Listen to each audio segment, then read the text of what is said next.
One of the great things about the objects we make is that they live longer than we do, so they can have many different lives. In every one of their lives, in every different generation, they can acquire different meanings, so their meaning can become richer as time goes on. One of the most extraordinary objects in that regard is the so-called Cyrus cylinder. It's about 2,500 years old. It's a small barrel-shaped piece of clay covered with cuneiform inscriptions, discovered in 1879 by a British Museum expedition to Babylon, now in modern Iraq. But to understand the Cyrus cylinder, we need to start with the world from which it came, a world in which Iran, Persia, reigned supreme.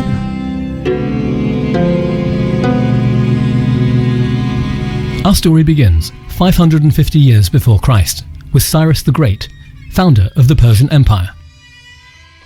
After uniting the Persian and Median tribes, Cyrus came into conflict with King Croesus of Lydia in what's now modern-day Turkey. He defeated Croesus in battle.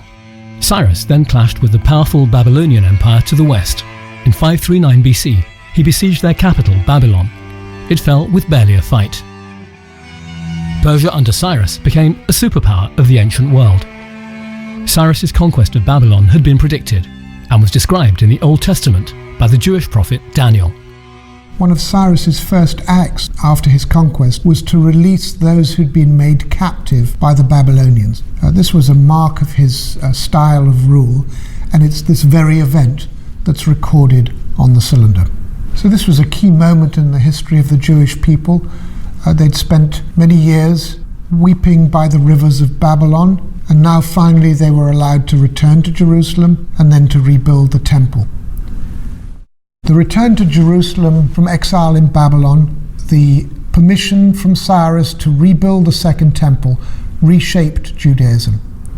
And the notion of return is central to Jewish life and mythology. Although Cyrus's empire was eventually broken up, the idea of Cyrus himself remained. Cyrus as the model ruler. The principal source for that view of Cyrus came from the Greek historian Xenophon. His book Cyropedia was really about how to run an empire with Cyrus as the model.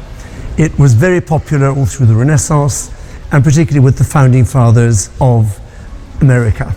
And we know that Jefferson had 2, possibly 3 copies of Xenophon's Life of Cyrus and referred to it regularly.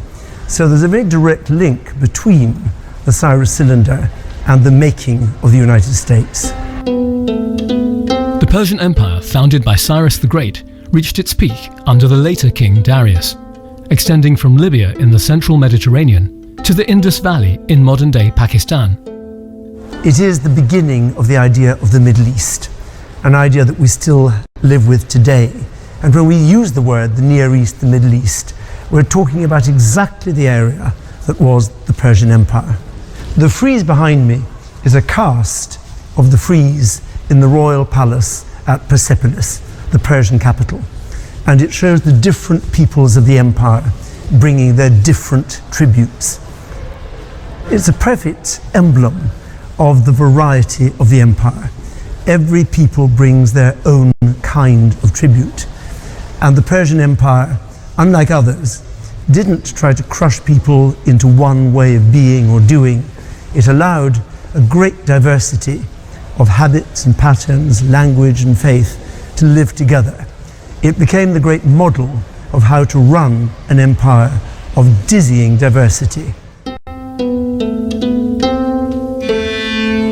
Because it was such a vast area, new practices and techniques had to be introduced to administer this vast space. And the exhibition has tried to highlight some of these. There's the introduction of Old Persian cuneiform. There are technological introductions, wonderful new forms of jewellery and gold and silver bowls.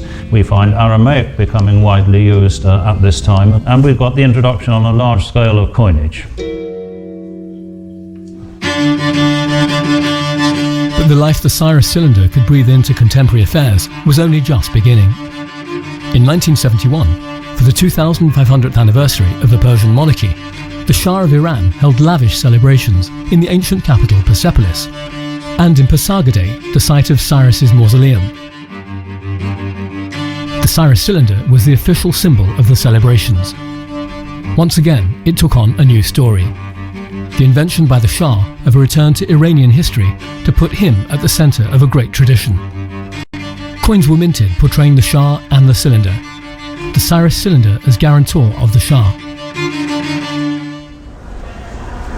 When the Cyrus cylinder went to Tehran for exhibition in 2010, it was seen by about 500,000 people.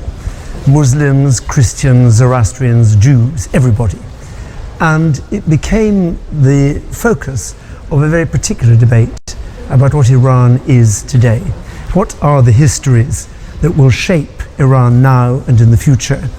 And how will those affect, therefore, the future of the whole of the region and indeed of the world? In that intense debate, I think it's possible that one of the most persuasive and most powerful voices may well be the voice of this mute, broken clay cylinder.